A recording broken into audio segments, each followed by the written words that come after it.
زندہ ہے، شہید زندہ ہے، حسین زندہ ہے، شہید۔ قافلہ شہ کا سلامی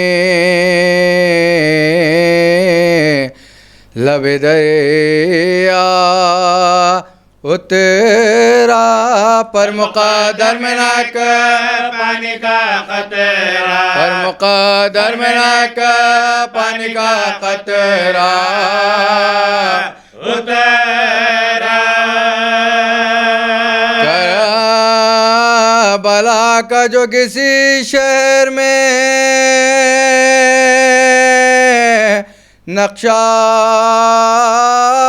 اترا، مجرے بولی زمیں عرش مولا، مجرے بولے دمے عرش مولا اترا۔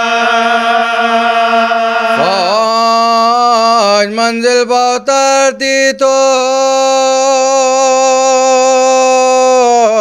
سکینہ کہتی، صاحبو دیکھو کدھر ہے میرا بابا، صاحبو دیکھو کدھر ہے میرا بابا اترا۔ گرد بیٹوں کو پھرا کریے، کہا زینب نے میرے بھائی کی بلا ردوے صدقہ، میرے بھائی کی بلا ردوے صدقہ اترا۔ قافلہ شہ کا سلامی لب دریا،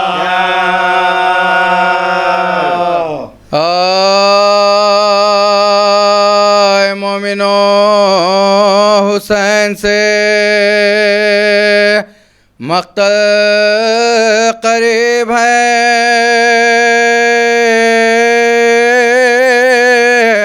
آخر ہے عمر منزل اول قریب ہے، شہر مدینہ دور ہے، جنگل قریب ہے، زہرا کا جان جھکتا ہے، بادل قریب ہے، زہرا کا جان جھکتا ہے، بادل قریب ہے، لینے کے واسطے ملک الموت آتے ہیں، مرقد کو اپنے پاس جب جاتے ہیں، مرقد کو اپنے پاس جب جاتے ہیں، القصہ صبح منزل آقا آیا ہوئے، لیکن یہ صبح صفت نبی کو کہاں ہوئے، جس جا سواری رکے ناگے رواں ہوئے، حیران سپاہ خسرو و کونو مکان ہوئے، 6 گھوڑے بدلے دوشے نبی کے سوار نے، لیکن قدم بڑھائے نائک راوان نے، لیکن قدم بڑھائے نائک راوان نے، جنبش نام کبوں میں جو پائی حسین نے،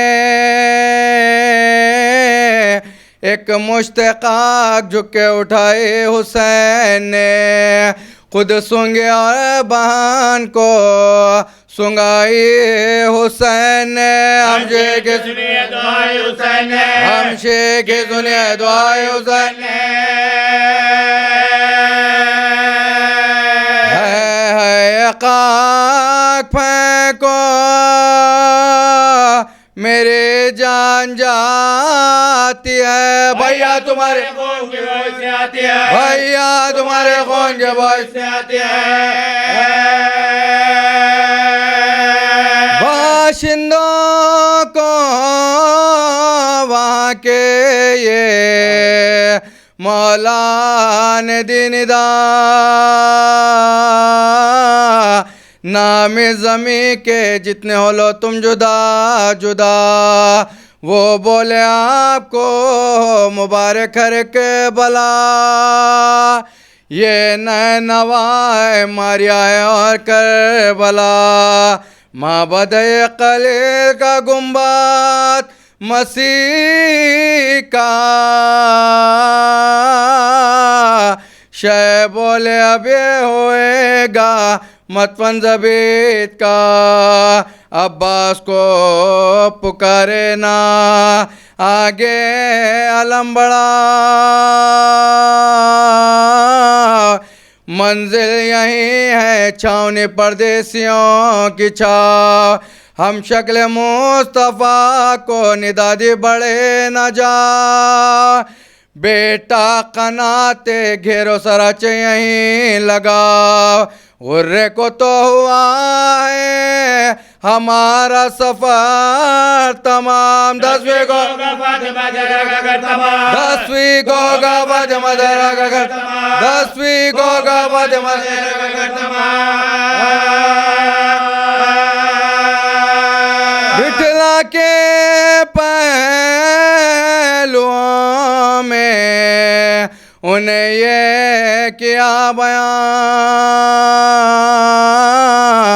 اے کربلا یوم تمہارا ہوں میں ماں ظالم مجھے ستاتے ہیں جاتا ہوں میں جہاں بیچو جو یہ زمین تو چندے رہوں یہاں رہنے سے یہاں ہمارے سب آرام پائیں گے خاک شفا تمہاری زمین کو بنائیں گے خاک شفا تمہاری زمین کو بنائیں گے دینار دے کے 60,000 ان کو یہ کہا میں نے تمہیں یہ بخش زمیں تم کرو ہبا شبیر کے معاملے پائے سب نے رو دیا لکھنے لگا قبالہ زمیندار کربلا غل پڑ گیا حسین وطن کو نہ جائیں گے لو مولی زمین بستی بسائیں گے لو مولی زمین بستی بسائیں گے شے بولے مجھ سے یہ زینب کا تھا کلام بھیا قبالے میں علی اکبر کا ہوئے نام یعنی کہ اس کی ملک میں ہو یہ زمین تمام عباس جاؤ کہہ دو کہ مجبور ہیں امام 18 سال کے یہ زمانے سے جائیں گے قبر کی جگہ علی اکبر بھی پائیں گے قبر کی جگہ علی اکبر بھی پائیں گے عباس خیمے میں گئے دینے کو یہ پیام زینب نے دیکھتے انہیں یہ کیا کلام کیوں بھائی میری بات پا راضی ہوئے امام لکھا گیا قبالے میں اکبر کا میرے نام لکھا گیا قبالے میں اکبر کا میرے نام دولہا بناؤں گی میں دلہن بیاہ لاؤں گے اکبر کے نام کے یہاں بستی بساؤں گے اکبر کے نام کے یہاں بستے بساؤں گے اکبر کے نام کے یہاں بستے بساؤں گے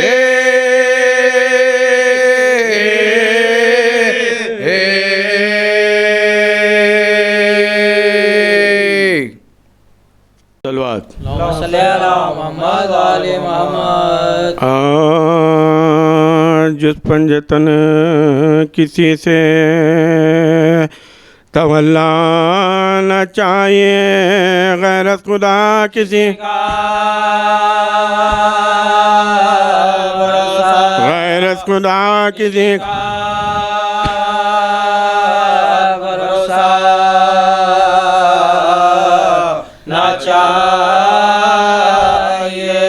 ایک در پہ بیٹھ کر توکل کریم پر اللہ کے فقیر کو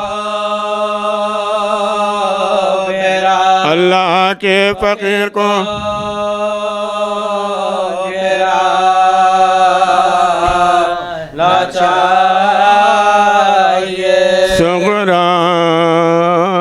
سغران شاہدی کو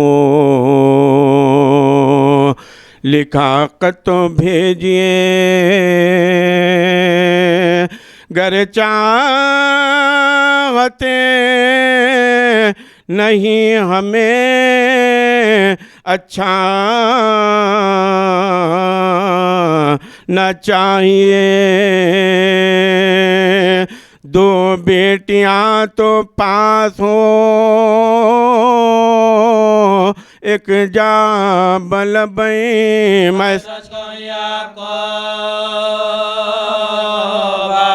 میں سچ کہوں آپ کو بابا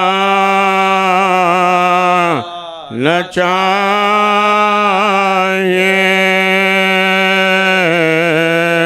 جس پان جتن کسی سے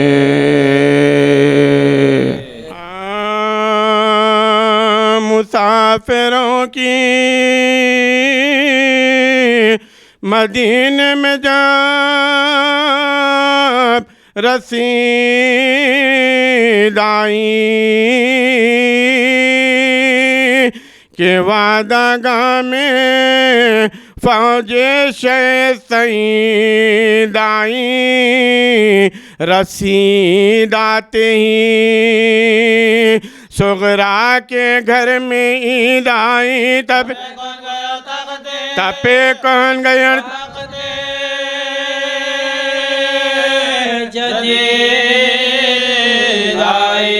ملال دور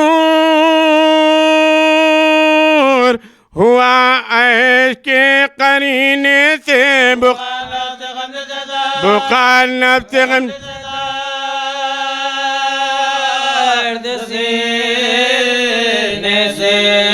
غرض کے حضرت ام البنی کو بلوایا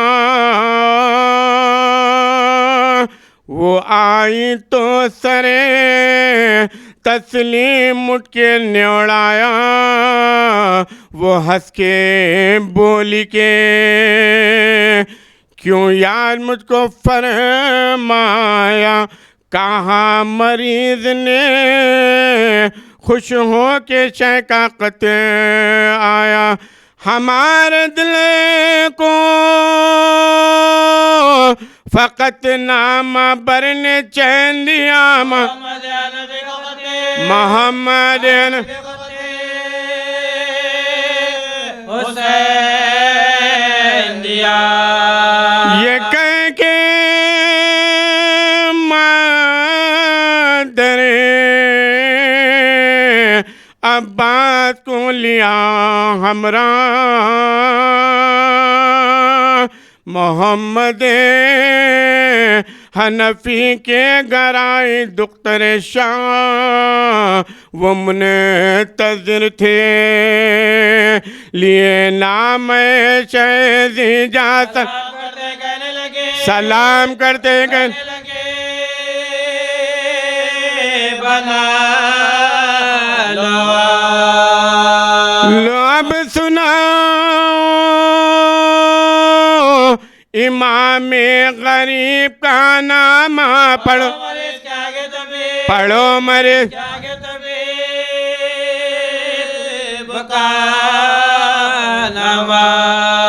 کہاں یہ فاطمہ صغرا سے تبدیل دیتار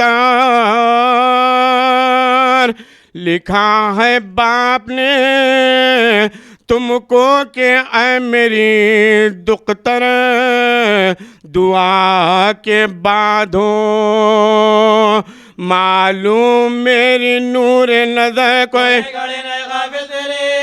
گھڑی نہیں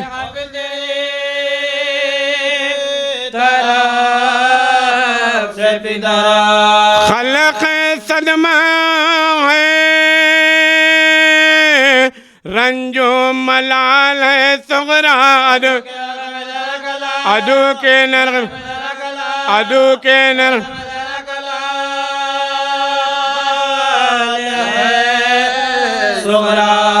وفور فکر سے صغرا جو سخت گھبرائی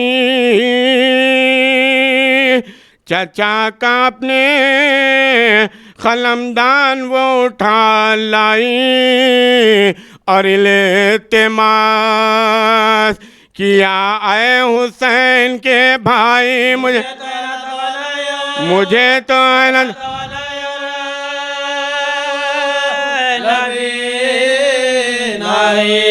میری طرف سے وہ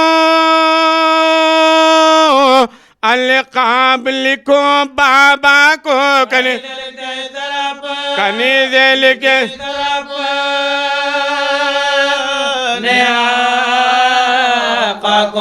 رجب کی تیسری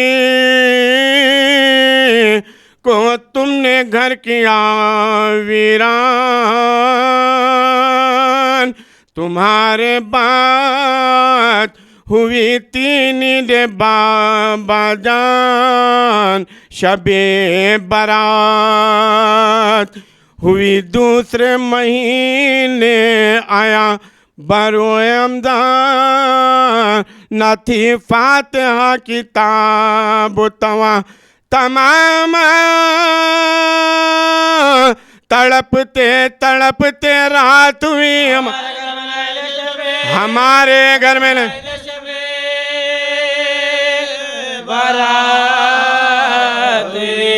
وہی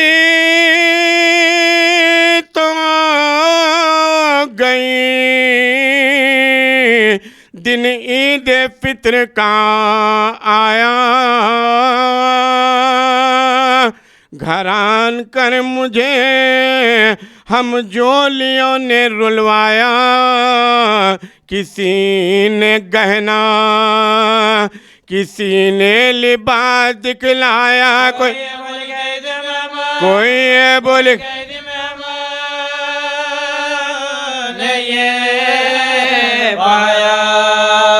ہر ایک خوش تھا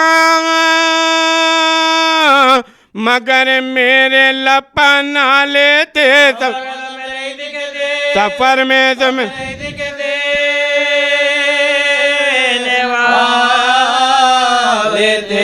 نظر میں پھرتا ہے عید گزشتہ کا آنا وہ عیدگاہ میں اکبر کا دھوم سے جانا بہن کے واسطے میوے خرید کر لانا وہ اماں بن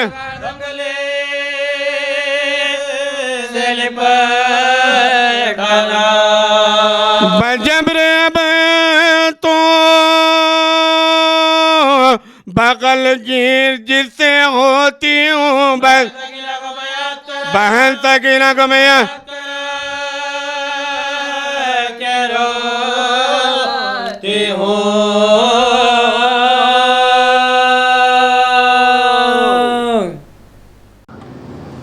صلوات بر محمد و آل محمد اللہم صلی علی محمد و آل محمد آ رہی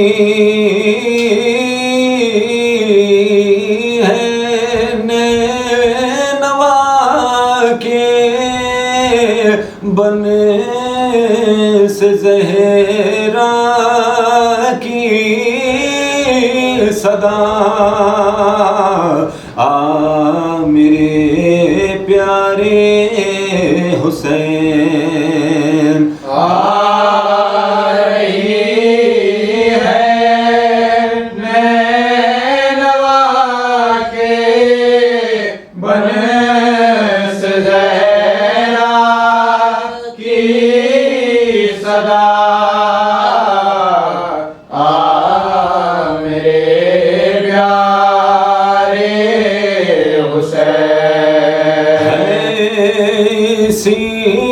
دشتے بلا کا نام بیٹا کرے بلا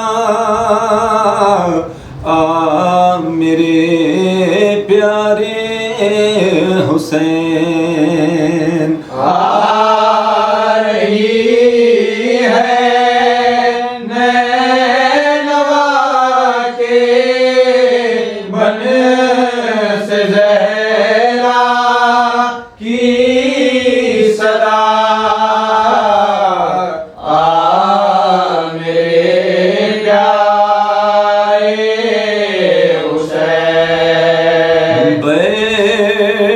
کر پہلو میں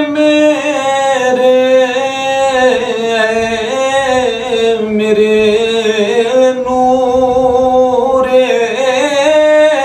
نظر کہے سنا حال سفر آئی ہے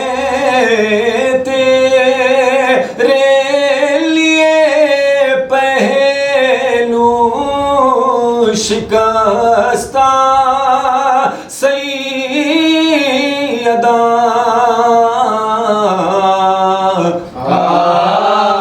میرے پیارے حسین آ رہی ہے نینوا کے بن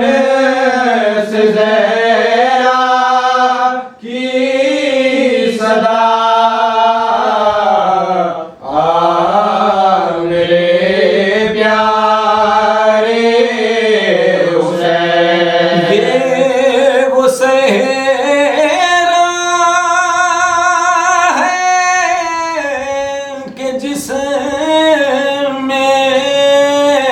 روز عاشورا حسین ذبح تو ہوگا حسین عصر تک لٹے جائے گا اس دشت میں گلشن میرا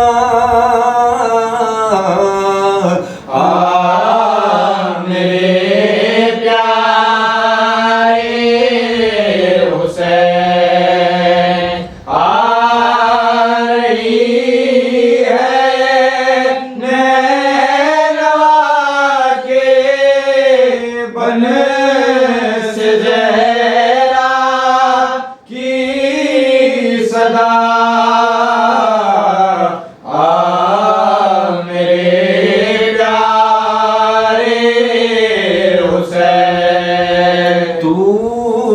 یہیں روئے گا بھائی کے لیے ہو کر اداس جب کوئی ہوگا نہ پاس یہ وہ صحرا ہے جہاں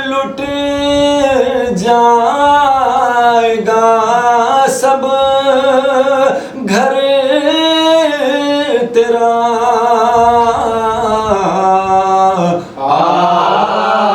میرے پیارے حسین آ رہی ہے نینوا کے بن سے زہرا کی صدا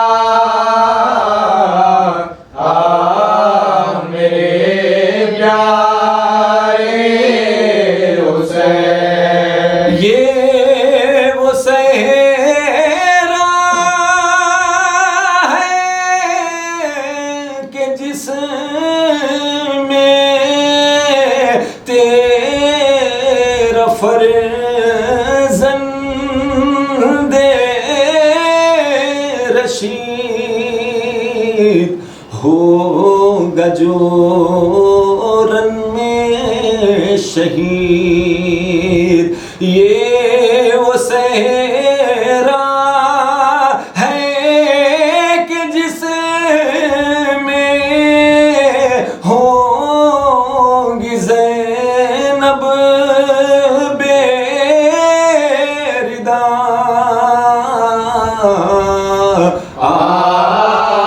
میرے پیارے حسین آ رہی ہے نینوا کے بن سے زہرا کی صدا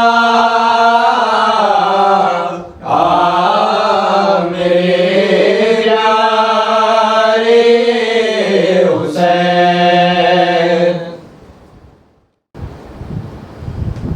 أعوذ بالله السميع العليم من الشيطان اللعين الرجيم لا حول ولا قوة إلا بالله العلي العظيم حسبنا الله ونعم الوكيل نعم المولى ونعم النصير الحمد لله الذي لا يبلغ مدحته القائلون ولا يحصي نعمه العادون ولا يعديه حقه المجتهدون الذي لا يدركه بعد الهمم ولا ينال غوص الفتن الذي ليس لصفته حد محدود ولا نعت موجود ثم الصلاة والسلام على صاحب الدعوة النبوية والصولة الهادرية والإسمة الفاطمية والحلم الحسنية والشجاعة الحسينية والعبادة السجادية والماسر الباقرية والآثار الجعفرية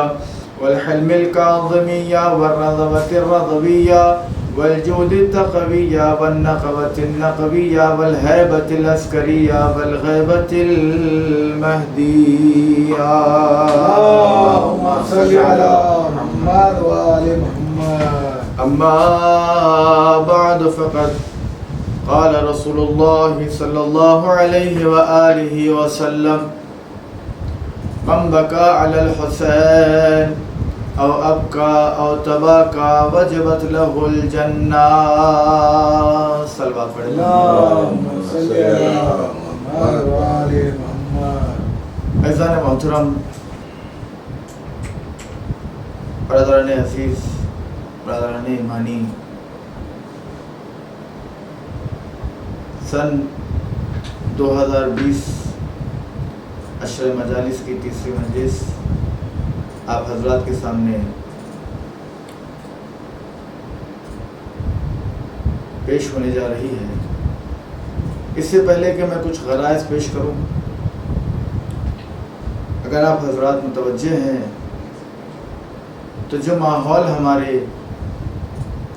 اس دور میں چل رہا ہے پرآشوب زمانہ ہے، کہیں سے حکومتوں کی طرف سے روک ٹوک ہے تو کہیں خود انسان کا اخلاقی اعتبار سے یہ فریضہ بنتا ہے، اسلامی اعتبار سے کچھ غرائز بنتے ہیں کہ جن کا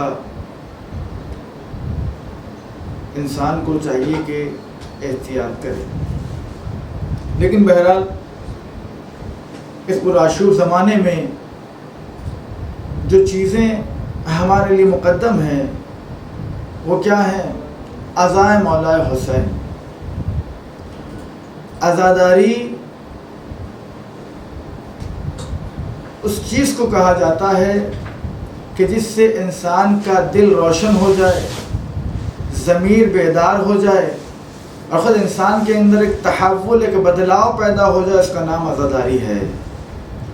اور یہی عزاداری ہے کہ جو انسان کو صرف اور صرف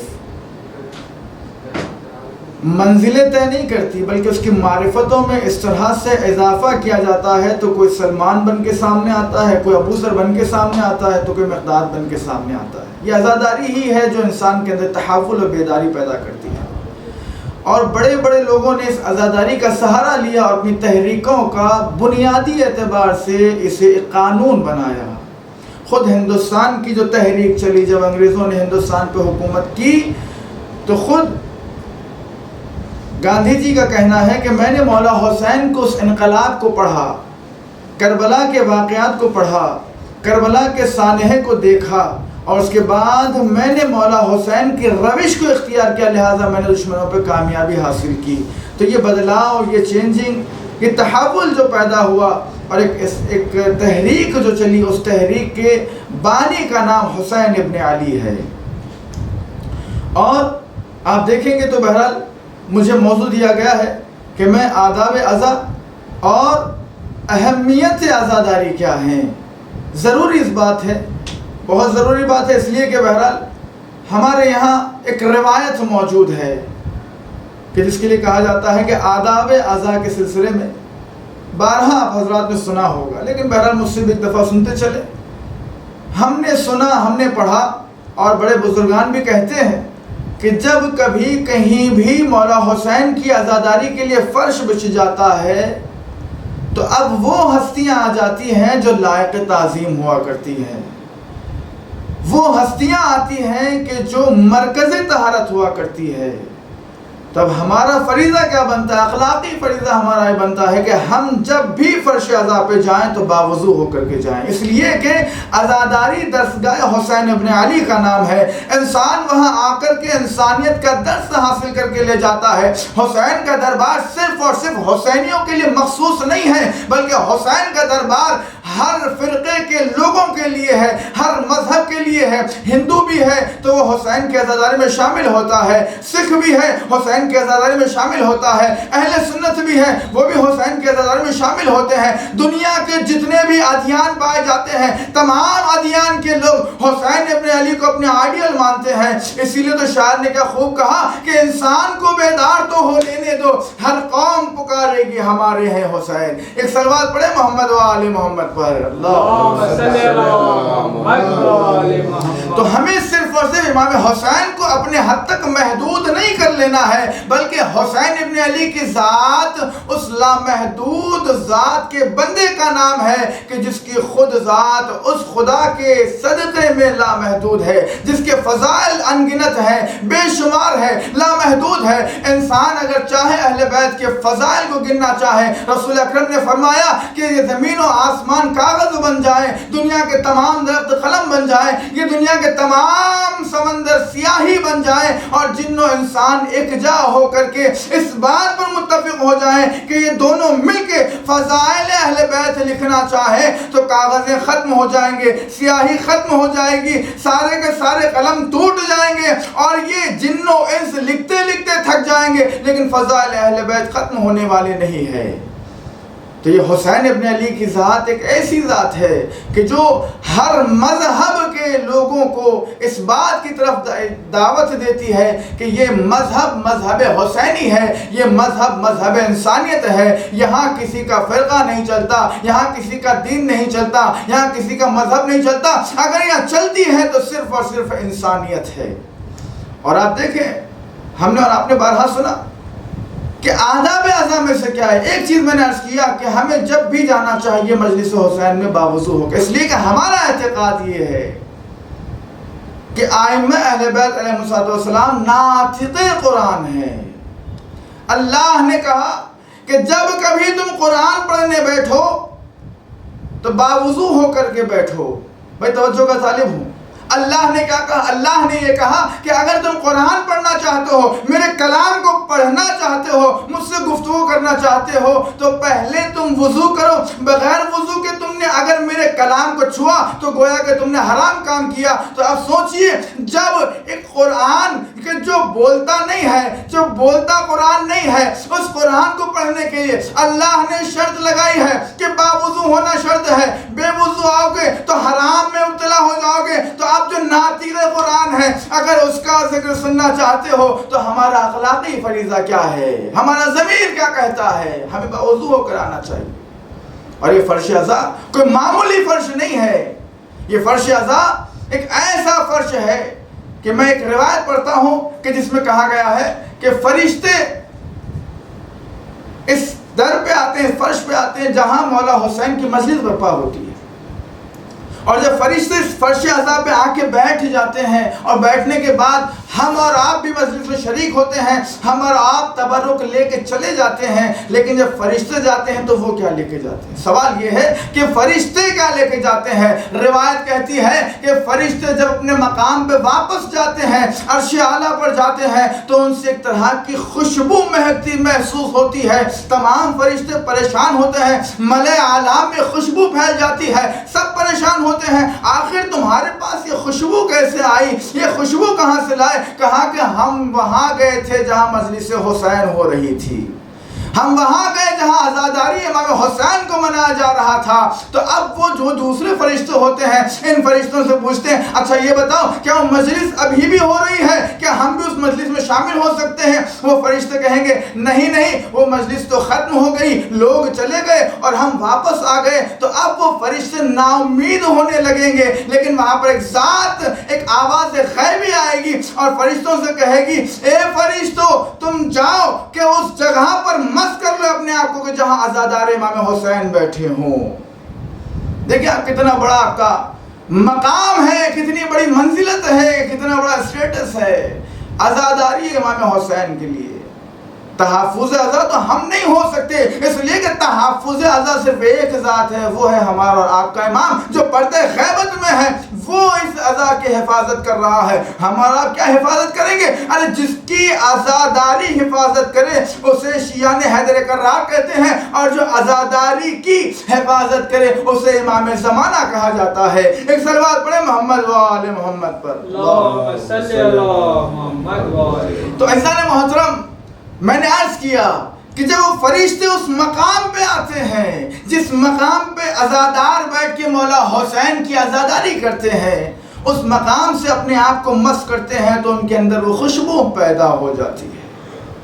اور ہم نے دیکھا بارہا، اور میں یہی نہیں بلکہ حیدرآباد ہی نہیں بلکہ میں گجرات اور راجستھان، ممبئی، بنگلور، یہ تقریباً انڈیا کے بہت سے مقامات ایسے ہیں جو مجھے عزاداری امام حسین کے سلسلے میں جانا پڑا، اور وہاں پر مجھے اپنی جو ذمہ داری پوری کرنا تھا. تو میں نے بعض مقامات پہ ایسا دیکھا کہ جہاں پر عزاداری امام حسین کے لیے فرش تو بچھایا گیا ہے، لیکن لوگ بیٹھے ہیں تو اپنے آپ کو ٹیکا لگائے ہوئے، اپنے پیر پسارے ہوئے. میں نے کہا حضرت یہ کیا کر رہے ہو؟ کہا کیا مولانا کہ غلط بات ہے؟ کہا کہ ہاں بہت غلط بات ہے، اس لیے کہ یہ وہ فرش ہے کہ جہاں جناب سیدہ آتی ہے، یہ وہ فرش ہے جناب زینب آتی ہے، یہ وہ فرش ہے جناب سکینہ آتی ہے، یہ وہ فرش ہے جہاں پر ائمہ اہل بیت آیا کرتے ہیں. کیا ہم اپنے بڑے بزرگوں کے سامنے اپنے پیروں کو کشادہ کرتے ہیں؟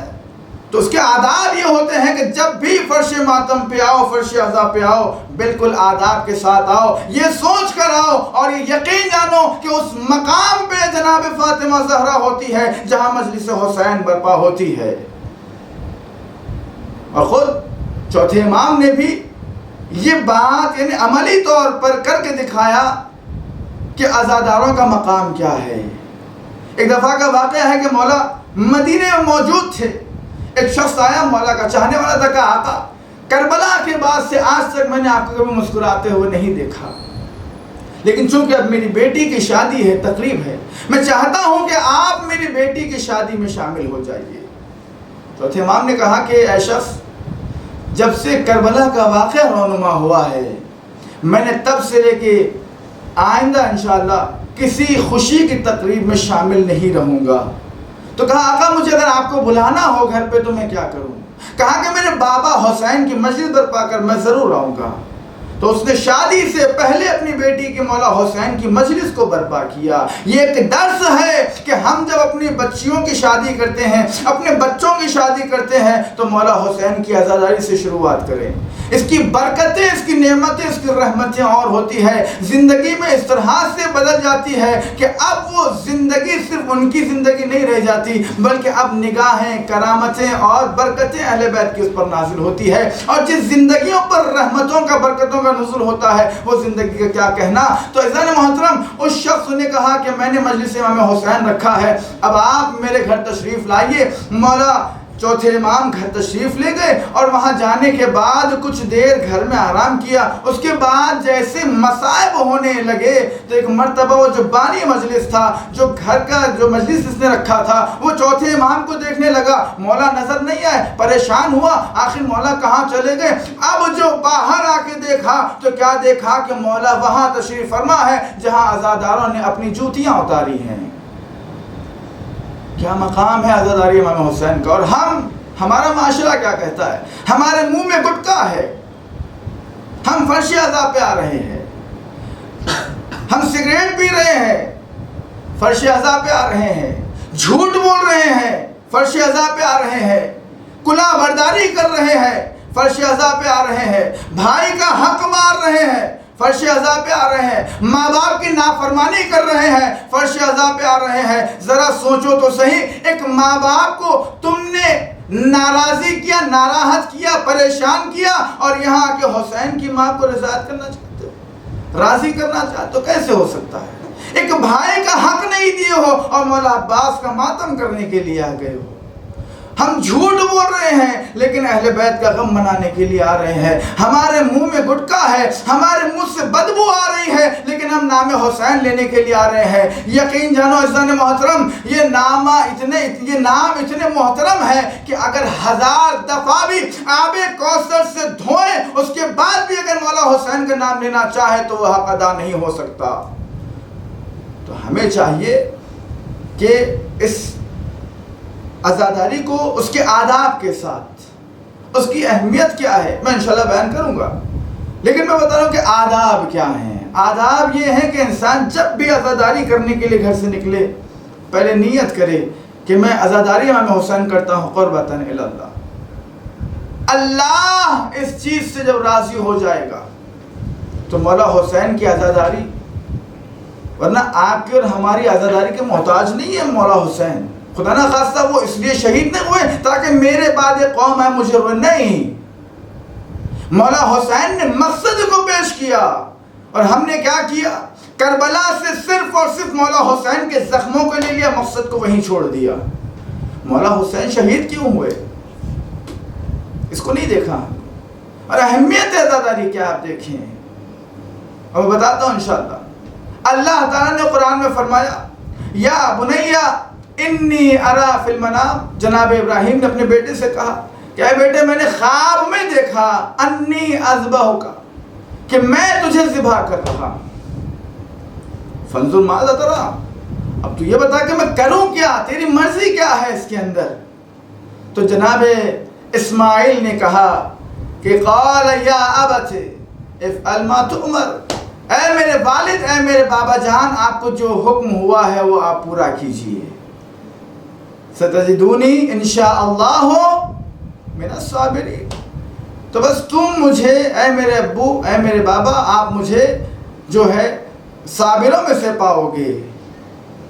تو اب آپ یہاں دیکھیں آج کیا کہہ رہی ہے، جناب ابراہیم نے کہا بیٹا میں نے خواب دیکھا ہے، دیکھ رہا ہے خواب باپ، یعنی والد صاحب خواب دیکھ رہے ہیں اور بیٹے سے کہہ رہے کہ میں تجھے ذبح کر رہا ہوں، اور اس کے بعد مرضی بھی پوچھ لی ماذا ترا، تمہاری مرضی کیا ہے؟ تو اس سے بات پتا چلی کہ اگر میدان جنگ میں بھیجنا ہو اس لیے کہ ذبحوہا، میں تجھے ذبح کر رہا ہوں تو وہ دیکھ رہا ہوں، تو اب یہ ذبح کرنے کے لیے میدان میں لایا جاتا ہے۔ تو اب آپ ذرا سا غور کریں کہ جناب ابراہیم نے کسوٹی دے دی، کیا کہا کہ جب کبھی کسی کو میدان میں بھیجنا ہو پہلے اس کی مرضی ڈھونڈ لینا، اس کی مرضی پوچھ لینا، اس لیے کہ ہم نے تاریخ میں دیکھا ہے بہت سے ایسے ہیں جو کہتے ہیں کہ ہم لڑیں گے لیکن جب میدان عمل میں آتے ہیں تو بھاگتے ہوئے نظر آ رہے ہیں۔ ایک صلوات پڑھے محمد و آل محمد پر، اللہم صلی علی محمد و آل۔ دوسری بات کیا ہے؟ دوسری بات کہا کہ یا ابت افعل، اے میرے بابا جان آپ کر جائیے ما تؤمر، جو کچھ اللہ تعالیٰ کی طرف سے امر ہو چکا ہے۔ تو جناب اسماعیل نے اس جواب کو دے کے تا قیامت یہ کسوٹی دے دی کہ دیکھو جو نبی خدا ہوتا ہے اس کا خواب تمہارے خواب سے الگ ہوا کرتا ہے۔ ارے تم جو خواب دیکھتے اس کی کوئی حقیقت نہیں ہوتی، لیکن نبی جو خواب دیکھتا ہے وہ اللہ کی طرف سے امر ہوتا ہے، اللہ کی طرف سے حکم ہوتا ہے۔ وہ خواب بھی دیکھتا ہے تو حکم ہوتا ہے۔ جب نبی کا خواب تمہارے خواب جیسا نہیں ہو سکتا تو پھر نبی تم جیسا کیسے ہو سکتا ہے؟ ایک اور صلوات پڑھے محمد و آل محمد پر، اللہم صلی علی محمد و آل محمد وعجل فرجہم۔ اس کے بعد اس آیت میں اگر آپ دیکھیں تو بہت سے ایسے نکات ہے کہ جس کی متوجہ ہونے کی ضرورت ہے۔ اس میں جناب اسماعیل نے پھر یہ کہا کہ ستجدونی انشاءاللہ، اگر اللہ نے چاہا تو آپ مجھے صابروں من الصابرین، صابرین میں سے پائیں گے۔ کیوں کہا؟ کیونکہ اللہ پہ بھروسہ ہے، توکل اللہ ہے، اور چونکہ یہ خواب بابا نے دیکھا ہو سکتا ہے غلط نہیں، دونوں کے درمیان جو گفتگو ہو رہی ہے اس سے سبق یہ ملتا ہے کہ جب کبھی حکم خدا آ جائے تو پھر وہاں چون چرا نہیں ہوتا، وہاں پہ کیوں، کس لیے، کس وجہ سے، کیا نہیں، یہ الفاظ استعمال ہوتے ہی نہیں ہیں۔ اور آپ ذرا سا غور کریں تو اللہ تعالیٰ نے ارشاد فرمایا کہ اول بیت وضع للناس للذی ببکۃ مبارکۃ وہدی للعالمین، کہ سب سے پہلے گھر ہم نے جو بنایا، اہمیت عزاداری کے سلسلے میں کہہ رہا ہوں، ابھی تک ہم نے آداب عزاداری کے سلسلے میں گفتگو کی، اب جو ہماری گفتگو شروع ہو رہی وہ اہمیت عزاداری پر ہو رہی ہے کہ یہ اللہ تعالیٰ نے جو کہا کہ اول بیت وضع للناس، میں نے لوگوں کے لیے سب سے پہلا گھر وضع کیا ہے، کس لیے؟ للذی ببکۃ مبارکۃ وہدی للعالمین، اور یہ گھر عالمین کے لیے رحمت ہے۔ تو سب سے پہلے اب خالی ترجمہ اگر دیکھ لیں تو اللہ نے کہا کہ میں نے اس گھر کو بنایا ہے، اول بیت وضع للناس، وضع کیا ہے کس کے لیے؟ لوگوں کے لیے، ببکۃ۔ اب آپ دیکھیں یہاں بکہ کہا گیا، بکہ کیوں کہا گیا؟ کیونکہ مکہ کو بکہ اس لیے کہا گیا ہے چونکہ جو کوئی بھی یہاں آتا ہے وہ بکا کرتا ہے، وہ رویا کرتا ہے۔ تو اب جو منکر بکا ہے وہ سمجھ لے کہ جو کعبے کو جاننے والا ہے، جو کعبے کا ماننے والا ہے وہ رونے والا ہے، اور جو کعبے کا نہیں ماننے والا ہے وہ رونے کا منکر ہے۔ تو لہٰذا یہ بکہ کہہ کے بتایا کہ کعبہ رونے والوں کا گھر ہے، اگر تم منکر بکا ہو تو جاؤ اپنے لیے کوئی اور گھر ڈھونڈ لو، کوئی اور گھر تلاش کر لو، کہیں اور جا کر کے طواف کر لو۔ عزیزان محترم، اب آپ ذرا سا غور کریں تو آگے اللہ نے کیا فرمایا؟ وہدی للعالمین، اور یہ عالمین کے لیے ہدایت ہے۔ ہم نے تو آج تک نہیں دیکھا کہ کبھی کعبے نے کسی سے جا کے کہا ہو کہ سرکار آپ نماز نہیں پڑھتے، آپ نماز پڑھ لیجئے۔ آگے بازار میں نکلا دیکھا بہن جی آپ نے پردہ نہیں کیا ہے، آپ پردہ کیجئے، پردہ واجب ہے۔ ہم نے کبھی نہیں دیکھا، کسی تاریخ میں نہیں پڑھا کہ کعبے نے جا کے کسی کو ہدایت کی ہو، اس لیے کہ ہدی للعالمین، یہ عالمین کے لیے ہادی ہے، یہ عالمین کے لیے ہادی ہے۔ تو اب یہ ہادی ہے تو ہدایت کہاں کر رہا ہے؟ تو اب ایک مثال میں دیتا چلوں کہ ایک کعبہ کیسے ہدایت کرتا ہے۔ عزیزان محترم، ہم نے کہا کہ کل رات ہم مجلس میں گئے ہوئے تھے اور وہاں پر ہم نے 2 پلیٹ بریانی کھا لی، تو اس کا مطلب یہ نہیں کہ ہم نے 2 پلیٹوں سمیت بریانی کھا لی۔ ہم نے کہا کہ جو پلیٹ میں بریانی تھی ہم نے اس بریانی کو کھا لیا، تو گویا کا پتہ چلا 2 پلیٹ بریانی کھانے کا مطلب یہ ہے کہ پلیٹ میں جو بریانی ہوا کرتی ہے اس بریانی کو کھانے کا مطلب ہے 2 پلیٹ کا کھانا۔ تو اسی طریقے سے اللہ نے کہا وہدی للعالمین، اور یہ عالمین کے لیے ہدایت ہے۔ تو خود خانہ کعبہ نہیں ہے بلکہ خانہ کعبہ میں پیدا ہونے والے علی ابن ابی طالب علیہ السلام ہے. ایک صلوات پڑھے محمد و آل محمد پر. اللہم صلی علی محمد و آل محمد. اور آپ دیکھیں تو غور کریں, اللہ نے کہا کہ اول بیت وضع للناس, بیت کہا. بیت کسے کہتے ہیں؟ دیکھیں دو چیزیں ہیں, ایک ہے بیت, ایک ہے دار. بیت کسے کہا جاتا ہے؟ بیت اسے کہا جاتا ہے بیتوتا کیا جاتا ہے, اور دار اسے کہا جاتا ہے جہاں صرف بیٹھک ہوتی ہے. وہاں صرف بیٹھا اور چلے, صرف بیٹھکیں جہاں ہوتی ہیں اسے کہتے ہیں دار. اور بیت کہتے ہیں جس جگہ بیتوتا ہوتا ہے. اب اگر ہم کہیں کہ اللہ نے بیتوتا کیا تو پھر گھر میں محدود ہو گیا, اور جو محدود ہو جاتا ہے وہ بندہ ہوتا ہے, خدا نہیں ہوتا ہے. تو ایک بیت بنا کیسے؟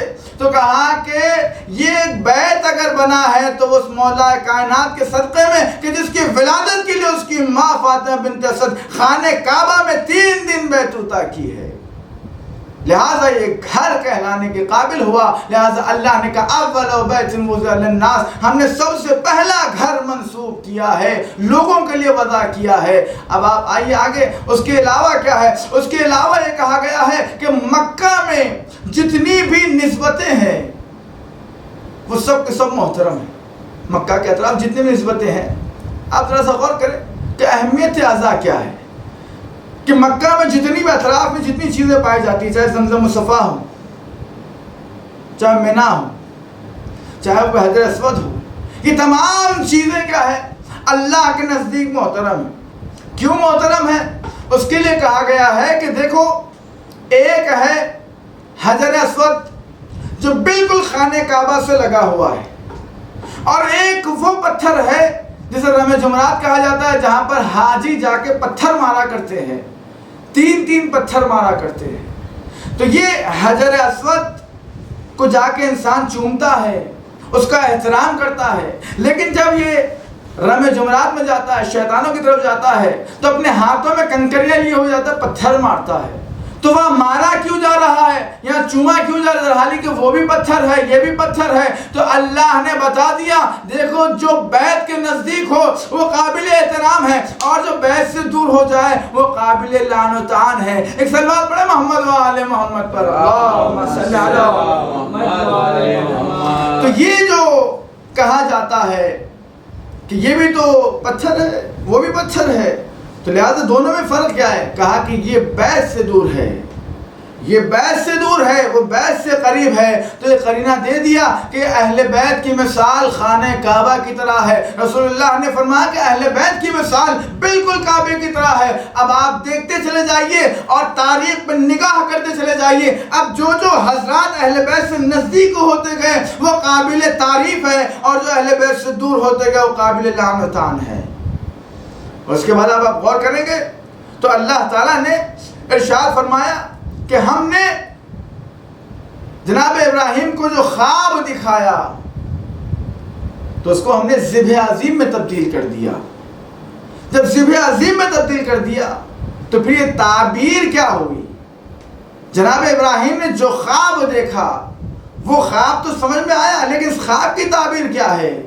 تو تاریخ نے بتایا کہ جو خواب جناب ابراہیم نے دیکھا تھا اس خواب کی تعبیر اگر کسی نے کی ہے تو کربلا کے میدان میں مولا حسین ابن علی نے کی ہے. اسی لیے آپ کو ذبح عظیم کا لقب دیا گیا ہے, آپ کی قربانی کو ذبح عظیم سے مشابہت دی. کیوں؟ اس لیے کہ آپ نے اللہ کی راہ میں بغیر چون چرا کیے کوئی مصلحت کو نگاہ میں نہ رکھا. اللہ کی راہ میں شہید ہونا پڑے شہید ہو جائیں گے, گھر لٹانا پڑے گھر لٹا دیں گے, بچوں کو بلکتا ہوا دیکھنا پڑے دیکھیں گے.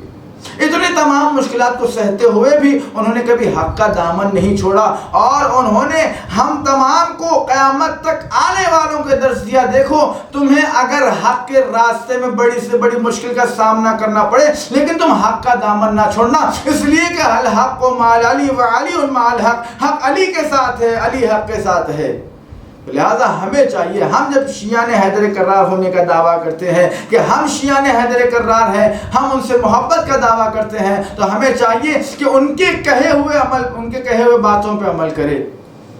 ورنہ یہ ہو جائے گا کہ جب کہا جاتا ہے کہ آپ کہاں، تو اکثر یہ کہا جاتا ہے کہ جہاں مولا وہاں ہم، لیکن جب عملی اعتبار سے جب کہا جاتا ہے تو کہتے کہاں مولا اور کہاں ہم. نہیں عزیزو، لا یکلف اللہ الا نفسا وسعها. اللہ تعالیٰ نے انسان کے اوپر وہ تکلیفیں عائد نہیں کی جو انسان برداشت نہ کر سکتا ہو. جو تکلیفیں انسان برداشت کرتا اللہ نے اتنی ہی اس کو تکلیف عائد کی ہے اس کے اوپر. تو اہل بیت کو آئیڈیل بنایا ہے، تو اہل بیت ہمارے لیے آئیڈیل تھے، لہذا اللہ نے ہمیں آئیڈیل بنا کے ہمارے سامنے پیش کیا، ہمارے نمونے عمل بنا کے پیش کیا. اور دوسری بات آپ دیکھیں کہ شاعر اللہ میں سے ایک ہے زمزم. آپ زمزم دیکھیں گے، وہاں جائیں گے جتنا زمزم پئیں گے کم نہیں ہوگا. تو وہاں پر جب زمزم پینے سے کم نہیں ہوگا تو اب آپ ذرا غور کرتے چلے، زمزم ہے کیا؟ یہ زمزم ہے منا کی سبیل. زمزم منا کی سبیل ہے، اسے جتنا پیا جاتا ہے وہ ختم نہیں ہوتی، وہ کم نہیں ہوتی. تو عزیزان محترم، جب منا کی سبیل زمزم پینے سے ختم نہیں ہو سکتی تو پھر کربلا والوں کی سبیل، سبیل غازی کیسے ختم ہو سکتی ہے؟ اس کا سلسلہ چلتا رہے گا اور وہ تا قیامت چلتا رہے گا. اور آپ ذرا سا غور کریں تو عزیزان محترم 3 مقامات ایسے ہیں کہ جہاں پر شیطان کو پتھر مارا گیا. کہاں کہاں؟ ایک تو یہ کہ جب جناب اسماعیل سے کہا آ کر کے کہ اے اسماعیل تم کیا کر رہے ہو، تمہیں ذبح کر دیا جائے گا. تو فوراً جناب اسماعیل نے کہا کہ دور ہو جا، ملعون ہے، ہم سے دور ہو جا.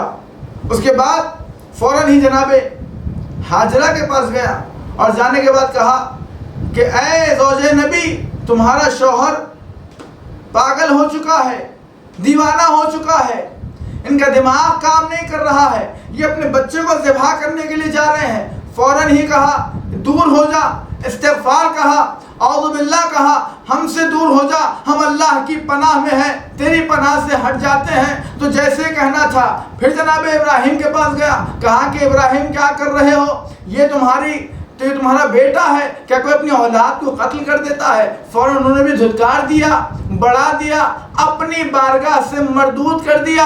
تو اب آپ دیکھیں جناب حاجرہ سے جب پوچھا کہ اے حاجرہ یہ بتائیے کہ کبھی میں نے آپ سے ملاقات نہیں کی اور نہ کبھی آپ نے میرا لہجہ سنا، پھر پہچانا کیسے آپ نے کہ میں ہی شیطان ہوں، میں آپ کو بہکا رہا ہوں؟ تو وہاں جناب حاجرہ نے کہا کہ دیکھو جو کوئی بھی رسول کے اپنے زمانے کے نبی کے ذہن پہ اٹیک کرتا ہے، جو بھی آتا ہے اپنے نبی کے ذہن پہ حملہ کرتا ہے، کہتا ہے کہ ہذیان بک رہے ہیں، بے وقوفی کی باتیں کر رہے ہیں، پاگل ہو گئے ہیں، تو پتہ چلتا ہے کہ وہ شیطان ہے. اب چاہے وہ منا کا میدان ہو، چاہے وہ مدینے کا میدان ہو، ایک صلوات پڑھے محمد و آل محمد پر. اللہم صلی علی محمد و آل محمد. تو یہ جناب حاجرہ نے پہچان لیا اور کہا کہ اور کیسے پہچانا آپ نے؟ کہا کہ میں نے ایسے پہچانا کہ تم نے مجھے آگے کہا کہ اے نبی کی بیوی آپ کے بیٹے اسماعیل کو ذبح کیا جا رہا ہے اور آپ گھر کے باہر نکلیے، فوراً اپنے بچے کو بچائیے. تو میں سمجھ گئی کہ جو بھی نبی کی زوجہ کو گھر سے باہر نکالے وہ شیطان ہوتا ہے. تو میں سمجھ گئی کہ تو شیطان ہی ہے. تو اب وہ جناب ابراہیم کی بیوی ہو، چاہے وہ رسول خدا کی بیوی ہو، اب جو کوئی بھی رسول کی بیوی کو اس کے گھر سے نکلنے مجبور کر دے وہی تو شیطان ہوتا ہے. ایک اور صلوات پڑھیں محمد و آل محمد پر. اللہم صلی علی محمد و آل محمد. تو اب آپ دیکھیں بس آخری بات اور انشاءاللہ ربط مسائل زحمت تمام کے جب جناب آدم علیہ السلام، لوگ کہتے ہیں کہ آپ لوگ گریہ کیوں کرتے ہیں، ماتم کیوں کرتے ہیں، رونے کی بات کیا ہے؟ یہ تو مولا حسین کو شہادت عطا ہوئی ہے، یہ تو بہت خوشی کی بات ہے، ہمیں خوشی منانا چاہیے. در حالی کہ آپ دیکھیں ذرا غور کریں تاریخ میں کہ جنت سے 2 لوگ نکالے گئے، ایک جناب آدم اور ایک شیطان. جب شیطان کو نکالا گیا تو رویا نہیں، اور جب جناب آدم کو نکالا گیا، نعمت الہی سے دور کیا گیا، تو وہ ہنسے نہیں.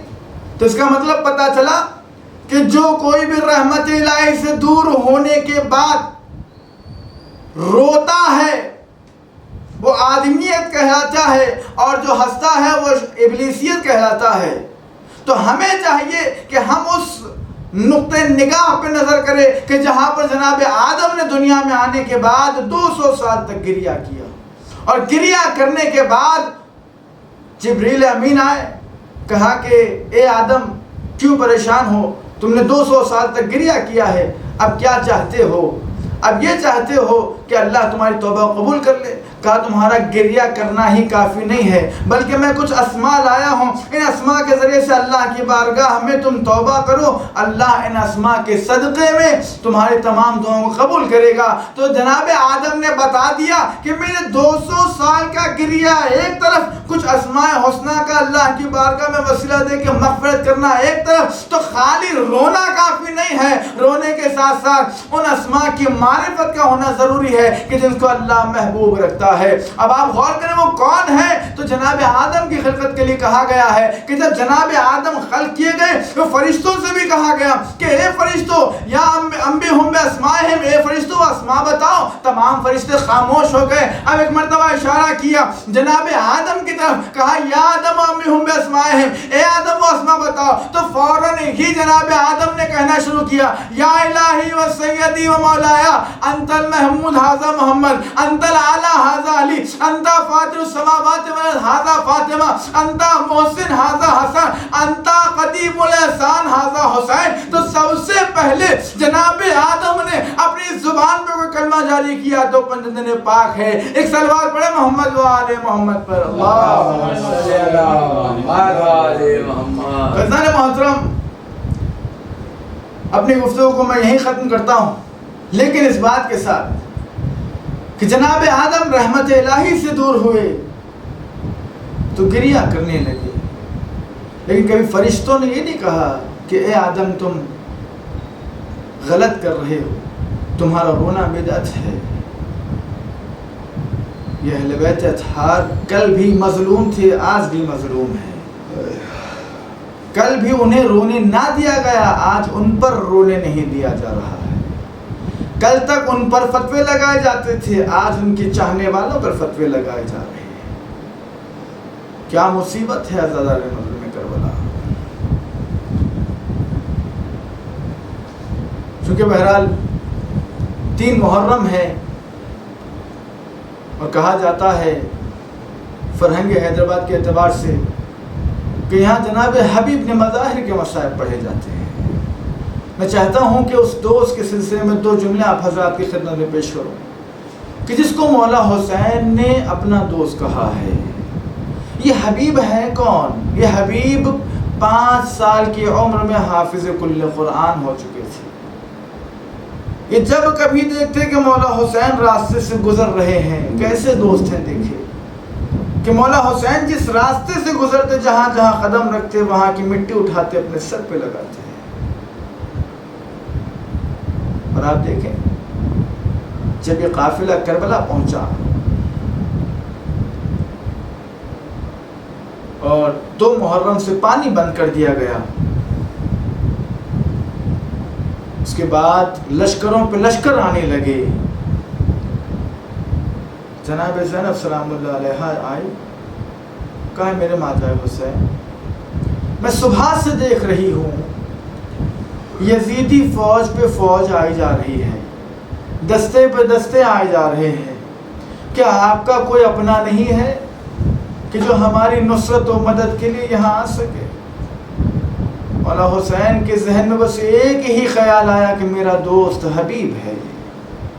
فوراً ہی خط لکھا، اپنے قاصد کو روانہ کیا، اور یہ قاصد جیسے کوفہ پہنچا، دق الباب کیا، حبیب کھانا کھا رہے تھے۔ فوراً پوچھا کون؟ کہا کہ انا ورید الحسین، میں حسین کا بھیجا ہوا غلام ہوں۔ جیسے یہ سننا تھا کہ قاصد امام حسین آیا ہے، حبیب کے ہاتھ لرزنے لگے کہ مولا حسین کا قاصد میرے پاس کیوں آیا ہے۔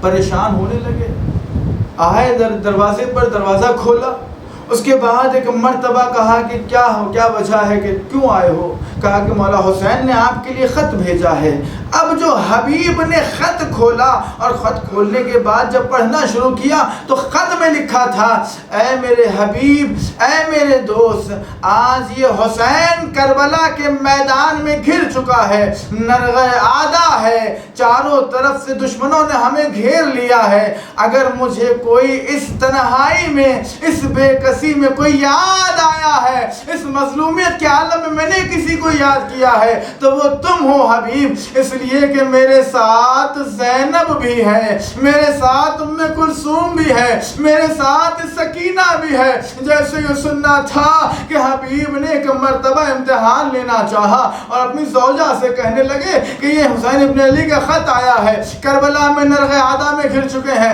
مجھے مدد کے لیے بلاتے ہیں، ارے میں کیسے جاؤں، میرے پاس اتنا بڑا غلہ اور ریوڑ پڑا ہوا ہے، میں نہیں جا سکتا۔ جیسے یہ کہنا تھا کہ حبیب کی بیوی نے کہا کہ تم نہیں جانا چاہتے تو مت جاؤ، لیکن حسین کی نصرت کے لیے میں یہاں سے کوفہ سے جاؤں گی۔ جیسے یہ تیور دیکھے، ایک مرتبہ حبیب نے کہا کہ میں تو صرف امتحان لینا چاہ رہا تھا، لیکن بس تم امتحان میں کامیاب ہو گئی، میں ضرور حسین کی مدد کروں گا۔ حبیب چلے، اپنے غلام سے کہا کہ میرا گھوڑا اس مقام پہ لے جانا، اس لیے کہ شہر کوفہ کے حالات بہت پرآشوب ہو چکے تھے، ابن زیاد نے کسی کو جانے آنے کی اجازت نہیں دی تھی۔ ایک مرتبہ غلام سے کہا کہ میرا گھوڑا کوفے کے اس باہر اس مقام پہ کھڑے رہنا۔ اتنے میں یہ ہوا کہ جناب حبیب نے مظاہر کے آنے میں کچھ تاخیر ہو گئی، لیکن غلام ہے جو بے زبان جانور گھوڑے سے کہہ رہا ہے کہ اے گھوڑے تو پریشان نہ ہو، اگر میرا آقا میرا مولا حبیب اگر نہیں آتا ہے تو میں تیرے ساتھ کربلا پہنچوں گا اور حسین کی نصرت کروں گا۔ جیسے یہ حبیب نے سنا، کہا کہ اے میرے غلام، کیا تو نے ابھی جو نیت کی ہے کہ میرے دوست حسین کی نصرت کرنے کے لیے جا، میں نے اسی حسین کے صدقے میں تجھے آزاد کیا۔ جیسے کہنا تھا آقا جب آپ اتنے سال مجھے اپنے ساتھ رکھے ہیں تو اب اس سفر میں مجھے تنہا کیوں چھوڑ رہے ہیں؟ حبیب کے غلام نے کہا کہ میں بھی نصرت حسین کے لیے چلنا چاہتا ہوں۔ کہا تو آزاد ہے، اپنی مرضی کا مختار ہے۔ ایک مرتبہ غلام بھی چلا، حبیب بھی چلے۔ اب جیسے حبیب کربلا میں پہنچے، ایک مرتبہ تکبیریں بلند ہونے لگی، صلوات پڑھنے لگی۔ ایک مرتبہ وہ مقام بھی آیا کہ مولا حسین خود استقبال کے لیے کھڑے ہوئے، اپنا دوست آیا ہے۔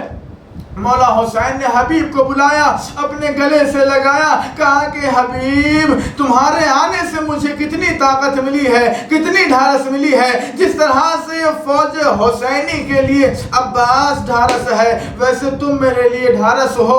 ارباب عزا، حبیب کہتے ہیں کہ میں مولا حسین کے ساتھ خیمہ حسینی کی طرف بیٹھا اور چاہتا تھا کہ اجازت طلب کروں۔ ایک ننھا سا بچہ آیا اور آنے کے بعد کہنے لگا اے حبیب تمہیں شہزادی زینب نے سلام کہا ہے۔ جیسے یہ سننا تھا کہ حبیب نے کہا ارے آقا کیا مقام آ گیا ہے، کیا وقت آ گیا ہے، آقا دادیا غلاموں کو سلام پیش کر رہی ہے۔ اس کے بعد اجازت طلب کی، کہا کہ آقا اب مجھے اجازت دیجیے، میں بھی کربلا میں آپ کے اوپر نثار ہونا چاہتا ہوں۔ ایک مرتبہ جناب حبیب ابن مظاہر کو اجازت دی گئی۔ جناب حبیب ابن مظاہر اتنے ضعیف ہیں، اتنے بوڑھے ہیں کہ آپ کی بھویں لٹک رہی ہیں، آپ کے سامنے آ رہی ہے۔ ایک مرتبہ رومال لیا اور بھووں کو باندھا۔ اتنے ضعیف ہے لیکن اتنے طاقتور ہے، دلی اعتبار سے، روحانی اعتبار سے اتنے قوی تھے کہ 80 سے زائد فوجیوں کو واصل جہنم کیا۔ اس کے بعد وہ وقت بھی آیا کہ حبیب گھوڑے پہ سنبھل نہ سکے، زمین کربلا پر آتے ہوئے کہا آقا مولا یہ آپ کے بد نصیب دوست کا آخری سلام قبول ہو۔ جیسے یہ سننا تھا کہ مولا حسین کربلا میں پہنچے، جیسے میدان میں پہنچنا تھا، کیا دیکھتے ہیں کہ حبیب کی روح قفس انصری سے پرواز کر گئی۔ اپنے ہاتھوں کو بلند کیا، کہا کہ بار الہ آج اس نے مجھ پر قربانی پیش کی کہ جو ایک رات میں ایک قرآن ختم کیا کرتا تھا۔ انا للہ وَإِنَّا إِلَيْهِ رَاجِعُونَ وَسَيَعْلَمُ الَّذِينَ ظَلَمُوا أَيَّ مُنقَلَبٍ يَنقَلِبُونَ رَبَّنَا تَقَبَّلْ مِنَّا إِنَّكَ أَنْتَ السَّمِيعُ الْعَلِيمُ بار الہا تجھے واسطہ ہے پروردگارا، اس عزائے حسین کا صدقہ ہے تیری بارگاہ میں، 72 شہدائے کربلا کا واسطہ، بالخصوص اسیران کربلا کا واسطہ دے کے تیری بارگاہ میں دعا کرتے ہیں معبود، اس عزائے حسین کو منانے میں جو جو رکاوٹیں حائل ہیں، ان تمام رکاوٹوں کو بحق الزہرا و ابیہا و بالیہا دور فرما معبود، ہمیں اسی طریقے سے عزاداری کرنا نصیب فرما جس طرح سے مولا حسین چاہتے ہیں، جس طرح سے جناب زینب نے ہم سے خواہش کی ہے ہم اس خواہش کو پورا کر سکے، جو جناب زینب اس فرش عزا کی بانی ہیں ان کو پرسہ دے سکے معبود، تجھے واسطہ ہے بیمار کربلا کا، جو جو مومن مومنات جہاں جہاں بھی رہتے ان کی جان مال عزت آبرو ایمان کی حفاظت فرما، بالخصوص اس وبا کرونا سے تمام شیعان حیدر کرار کو محفوظ فرما، خدا نخواستہ جو مومن مومنات اس وبا کرونا ملوث ہو چکے ہیں بحق بیمار کربلا مولا سجاد شفاء کاملہ و عاجلہ عطا فرما معبود، ہمیں قرآن پڑھنے پڑھ کر سمجھنے سمجھ کر عمل کرنے کی توفیق عطا فرما معبود، ان وبا کرونا کی وجہ سے مشکلات میں جو مومنین ہیں تمام کی مشکلات کو آسان فرما، جو بے روزگار ہیں ان کے لیے روزی کے راستے فراہم فرما، جو باروزگار ہیں ان کی روزی میں ترقی عطا فرما، ان کے دسترخوان میں وسعت و برکت عطا فرما معبود، پرچم اسلام کو سربلند فرما، پرچم ظلم و ستم کو سرنگو فرما، تمام علماء کرام مراجع اعظام تمام مرثی خانان تمام نوح خانان جو جو بھی عزاداری میں دام میں درہم سخن کے ذریعے سے آگے بڑھ تمام کو صحت و سلامتی عطا فرما، ان کو طول عمر کے ساتھ ساتھ صحت و سلامتی عطا فرما معبود، منتقم خون حسینی امام زمانہ کے ظہور میں تعجیل فرما، ہمارے تمام اعمال سے ہمارے زمانے کے امام کو راضی و خوشنود فرما، انشاءاللہ ہم سب کو امام زمانہ کے ناصروں شمار فرما۔ رضوی ڈیری فارم، جس کا صاف ستھرا کام جو بنائے ہر کسی کو اسٹرانگ، رضوی ڈیری فارم جو 30 سالوں سے عوام کی خدمت انجام دیتا رہا ہے، ہمارے یہاں صاف ستھرے طریقے سے سارے ڈیری پروڈکٹس دستیاب ہیں، جیسے خالص بھینس کا دودھ، ملائی اور کھووا، جو سارے حفاظتی اقدامات کے تحت ہمارے پروڈکٹس سیفٹی میجرز کا خیال رکھتے ہوئے آرڈرز لیتے ہیں، جیسے ہوٹلز، فنکشنز، شادی، جشن وغیرہ مجالس کے لیے ہمارے یہاں اسپیشل ڈسکاؤنٹ ملے گا۔ ہمارا ایک آؤٹ لیٹ روح برو علاوہ سرتوق دارالشفا کے پاس ہے، اور ہمارے ڈیری فارمز تلاب کٹا اور چل پلی میں موجود ہے۔ ہمارے یہاں فری ہوم ڈیلیوری سروسز بھی موجود ہے۔ حسین زندہ ہے، شہید زندہ ہے، حسین زندہ